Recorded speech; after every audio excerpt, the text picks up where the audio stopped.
शुरू अल्लाह का नाम लेकर जो बड़ा मेहरबान निहायत रहम वाला है।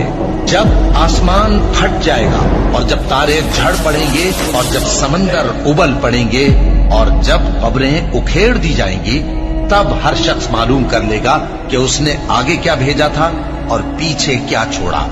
ऐ इंसान, तुझको अपने रब्बे करीम के बारे में किस चीज ने धोखा दिया?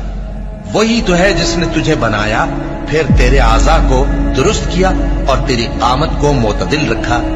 जिस सूरत में चाहा तुझे जोड़ दिया, मगर अफसोस तुम लोग जज़ा को झुटलाते हो, हालांकि तुम पर निगहबान मुकर्रर हैं, यानी मुअज़्ज़ज़ कातिबीन। जो कुछ तुम करते हो वो उसे जानते हैं। बेशक नेकूकार नेमतों की बहिश्त में होंगे और बदकिरदार दोज़ख में, यानी जज़ा के दिन उसमें दाखिल होंगे और उससे छुप नहीं सकेंगे। और तुम्हें क्या मालूम कि जज़ा का दिन कैसा है?